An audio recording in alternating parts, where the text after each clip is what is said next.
नमस्कार, मैं रवीश कुमार। बिहार में बेरोजगारों को नोट बंट रहा है और आईटी कंपनियों में लोग नौकरियों से निकाले जा रहे हैं। हम इस वीडियो में बताएंगे कि क्यों प्रधानमंत्री नरेंद्र मोदी युवाओं को श्रम की प्रतिष्ठा का मतलब समझा रहे हैं और बता रहे हैं कि उनका फ्यूचर कहां ब्राइट है।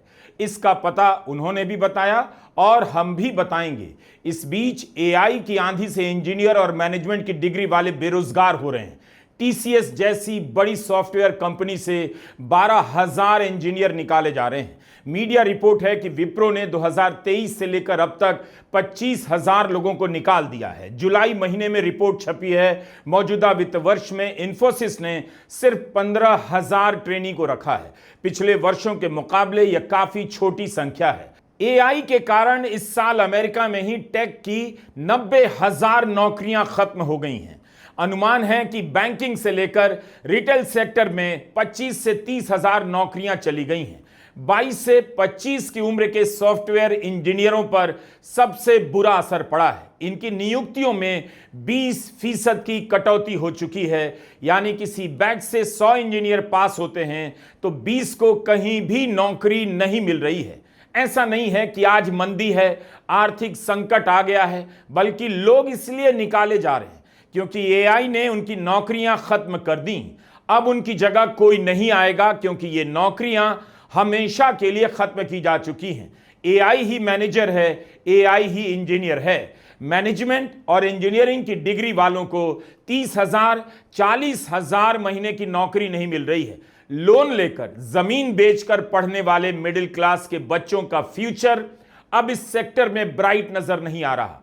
तो कहां ब्राइट है, आज प्रधानमंत्री नरेंद्र मोदी विज्ञान भवन में बता रहे थे। आपको सोचना चाहिए कि जिस दौर में युवा किसी भी तरह से डिलीवरी बॉय का काम लपक कर ले रहे हैं, डिग्री होने के बाद भी 15 से 20,000 की नौकरी कर रहे हैं, दिन भर आपके दरवाजे पर सब्जी टू साबुन लेकर हाजिर हो रहे हैं, उन्हें क्यों यह लेक्चर दिया जा रहा है कि समाज में श्रम की प्रतिष्ठा जरूरी है? विज्ञान भवन में प्रधानमंत्री मोदी ने श्रम की प्रतिष्ठा पर जोर क्यों दिया? इसलिए दे रहे हैं क्योंकि अब जो भी काम है वो कम सैलरी का ही काम बचा है। बड़ी नौकरियां जिनसे प्रतिष्ठा मिला करती थी खत्म होने जा रही है और कम सैलरी की अस्थायी नौकरियां जिनमें प्रतिष्ठा नहीं है वही बच गई है। और उसके प्रति प्रधानमंत्री समाज को समझा रहे हैं कि सार्वजनिक सम्मान जरूरी है। इसलिए उन्होंने श्रम की प्रतिष्ठा की बात की ताकि लोगों को बताया जा सके कि डिलीवरी बॉय में ही अब नौकरी का सुख ढूंढ लीजिए जो आईटी सेक्टर की नौकरी में कभी मिला करता था। साथियों, ये कॉन्वोकेशन के पीछे जो विचार मन में था यही था कि जब तक हम श्रम को प्रतिष्ठा नहीं देंगे, हुनर के लिए जो लोग काम करते हैं, जिनमें सामर्थ्य है, अगर उनका सार्वजनिक जीवन में सम्मान नहीं होगा तो शायद वो अपने आप को कम महसूस करेगा। और एक मानसिकता बदलने का एक अभियान है। हम श्रम एव जयते भी कहते हैं और हम श्रम एव पूज्यते भी कहते हैं। और इसलिए उसी भाव को लेकर के देश भर में आईटीआई के जो शिक्षार्थी हैं उनमें भी एक विश्वास पैदा हो कि वो कहीं नहीं जा पाए इसलिए यहां आए, ऐसा नहीं है। ये भी एक बहुत ब्राइट फ्यूचर का रास्ता है, इसलिए आए हैं।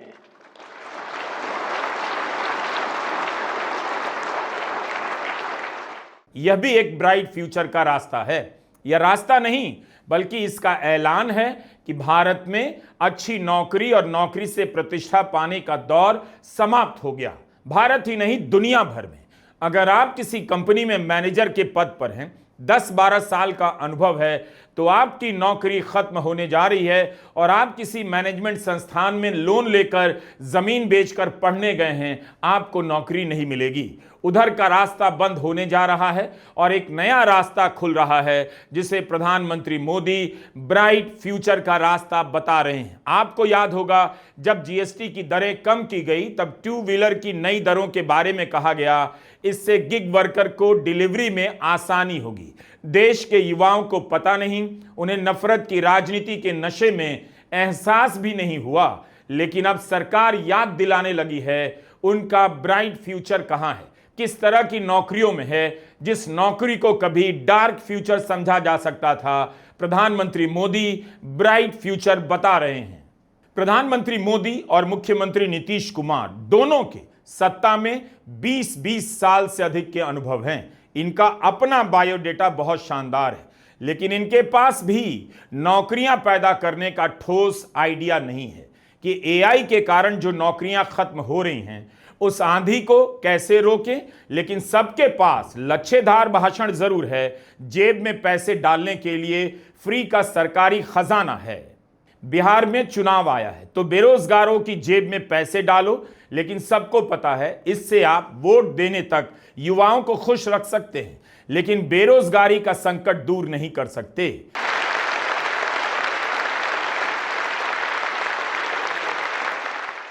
इन तालियों की गड़गड़ाहट से मत बहकिए, बल्कि नीतीश कुमार से पूछिए अगले 5 साल में 1 करोड़ रोजगार कैसे देंगे। मुख्यमंत्री का ही दावा है 2020 के बाद से 10 लाख नौकरी दी गई, 40 लाख रोजगार दिए गए, कुल मिलाकर 50 लाख नौकरियां और रोजगार पैदा हुए। अगले 5 साल में 1 करोड़ रोजगार देने का वादा कर रहे हैं। इन दावों की कोई ऑडिटिंग नहीं है। कैसे कोई जांच करे कि 40 लाख रोजगार पैदा हुआ है या नहीं? कैसे पता करे कि 40 लाख लोगों को किस तरह की सैलरी का काम मिला है, कितने महीनों की इनकी नौकरी रही है? इस देश में नौकरियों की संख्या पता करने का कोई ठोस और पारदर्शी सिस्टम पिछले 11 वर्षों में नहीं बना, जैसा कि अमेरिका और दूसरे देशों में होता है। वहां हर महीने का आंकड़ा आता है कि अगस्त में कितने लोगों को नौकरियां मिली और कितने लोगों की नौकरियां चली गईं। राष्ट्रपति ट्रंप इन आंकड़ों को पेश करते हैं, अपनी उपलब्धि में जोड़कर महीने महीने बताते हैं, लेकिन भारत में कोई आंकड़ा नहीं, बस हेडलाइन हेडलाइन हेडलाइन। 50 लाख रोजगार देने के बाद भी बिहार में हालत यह है कि 94 लाख परिवार महीने का 6,000 तक ही कमा पाते हैं। 6,000 से 10,000 तक महीना कमाने वाले परिवारों की संख्या बिहार में 82 लाख है। 10,000 से लेकर 20,000 कमाने वाले परिवारों की संख्या 50 लाख है। वर्ष 2020 में 7 निश्चय 2 के तहत युवाओं को 10 लाख सरकारी नौकरी और 10 लाख रोजगार देना तय किया गया और अब तक 10 लाख नौकरी और 40 लाख रोजगार दे दिया गया है। सभी को मिलाकर के 50 लाख युवाओं को नौकरी और रोजगार दे दिया गया और अब ये तय कर दिया गया है हम लोगों के द्वारा कि अगले 5 वर्षों में 1 करोड़ युवाओं को नौकरी रोजगार दिया जाएगा। यह उस बिहार की कमाई का बायोडेटा है जिस बिहार में 2005 से एक ही मुख्यमंत्री हैं। नीतीश कुमार पिछले 5 साल का हिसाब इसलिए दे रहे हैं कि अब रोजगार पर बात होने लगी है। युवाओं का सब्र टूट रहा है, उन्हें होश आ रहा है कि नौकरी तो है नहीं, वरना तो उन्हें 20 साल का हिसाब मांगना चाहिए कि बिहार में नीतीश कुमार के लंबे दौर में कितना रोजगार पैदा हुआ। अब नीतीश कुमार कह रहे हैं अगले 5 साल में 1 करोड़ रोजगार देंगे। मेरा तो गणित खराब है, क्या सारा देश मैथ्स में फेल हो रहा है? बिहार में ऐसा क्या हो गया है कि अगले 5 साल में 1 करोड़ रोजगार पैदा हो जाएगा? अगर हम 5 साल में से शनिवार और रविवार को ही निकाल दें तो करीब 1300 दिन बचते हैं। 1 करोड़ नौकरी के हिसाब से देखें तो क्या अगले 5 साल में बिहार में हर दिन 7,690 नौकरियां मिलेंगी? प्रधानमंत्री जी ने घोषणा की है कि बिहार के 5 लाख ग्रेजुएट्स को 2 सालों के लिए 1,000 रुपए देंगे महीना। क्या ये उन युवाओं के साथ एक भद्दा मजाक नहीं है जो घर परिवार छोड़ करके अपना कहीं बाहर निकलते हैं, तैयारियों में लगे हैं सालों साल से, ग्रेजुएशन तक 5 साल में कंप्लीट नहीं हो पाता है, और जब तैयारी करने आते हैं प्रधानमंत्री एक सवाल का जवाब दें जो युवा एक गैस सिलेंडर 1000 में नहीं भरवा पाएगा, उस 1000 का वो क्या करेगा? हर बार वो पेपर भरता तो है, लेकिन पेपर लीक हो जाता है। फॉर्म्स भरने में ही कितने पैसे खर्च होते हैं? ये एक बेसिक सवाल है जिसका जवाब उनको देना चाहिए। आपने कौशल विकास के लिए आपने यूनिवर्सिटी की बात की। हम ये पूछते हैं कि आपको पता है बिहार में मात्र कितने लोग ITI किए हुए हैं? मात्र 0.5% लोग। कितने लोग PhD हैं? 1% नहीं, आधा प्रतिशत नहीं, 0.07 में आंकड़ा जा रहा है। BA किए हुए सबसे कम ग्रेजुएट्स जो है देश में, वो बिहार में है, पूरे देश भर में। अब यूनिवर्सिटी की बात करते हैं। शिलान्यास बहुत सारे होते हैं बिहार में।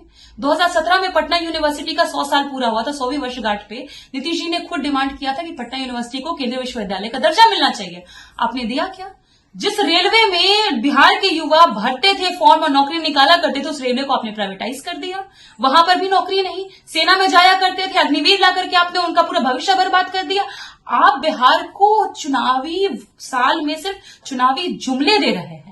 प्रधानमंत्री जी ये बता दें, 1000 में आखिर क्या संभव है?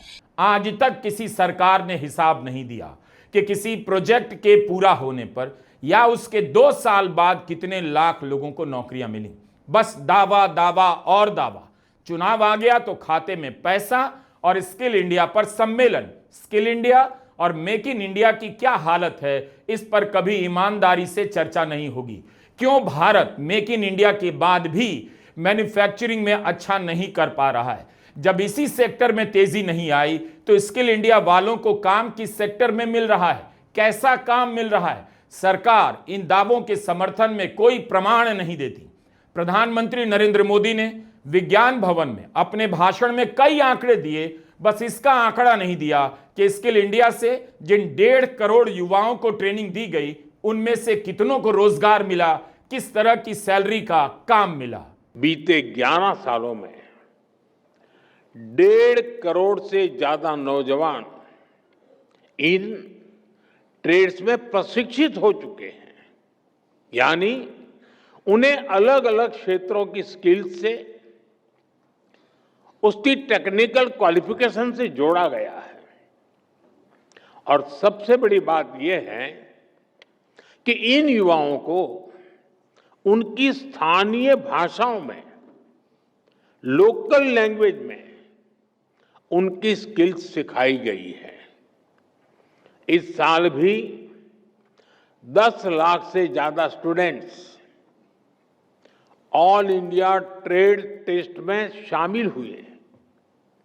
इनमें से मुझे अभी 45 से ज्यादा ऐसे सफल साथियों को सम्मानित करने का अवसर मिला है। बिहार में नई स्किल ट्रेनिंग यूनिवर्सिटी, अन्य यूनिवर्सिटीज में सुविधाओं का विस्तार, नौजवानों के लिए युवा आयोग, हजारों युवाओं को पक्की सरकारी नौकरी का नियुक्ति पत्र, ये सब बिहार के युवाओं के बेहतर भविष्य की गारंटी है। स्किल इंडिया के केंद्रों पर किस तरह की ट्रेनिंग दी जाती है, उसकी क्या क्वालिटी है, केंद्र कैसे हैं?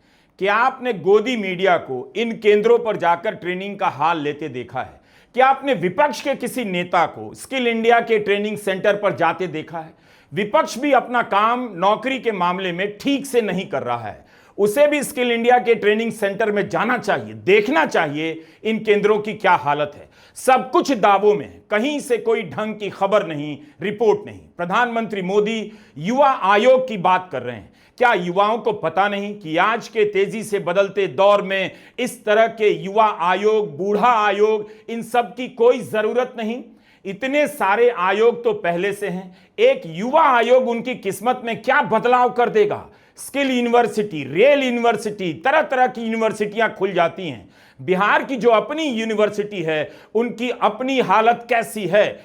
20 वर्षों में बिहार के विश्वविद्यालयों की हालत क्यों नहीं अच्छी हो सकी? उनकी गुणवत्ता इतनी खराब क्यों है कि बिहार का हर माता पिता आज भी सोचता है कि कैसे दिल्ली अपने बेटे बेटियों को भेज दें या बेंगलुरु या कोटा भेज दें। किराए की लाइब्रेरी के इन अंधेरों में बिहार का युवा अपनी हड्डियां गला रहा है, जी तोड़ मेहनत करता है, लेकिन उम्मीद भाग्य से करता है कि इसमें नहीं तो उसमें हो जाएगा। तैयारी के एक एक दिन उस पर भारी पड़ रहे हैं। अगर नीतीश कुमार ने इतनी नौकरियां दे दी हैं, तब फिर उन्हें मुख्यमंत्री प्रतिज्ञा योजना क्यों लॉन्च करनी पड़ी?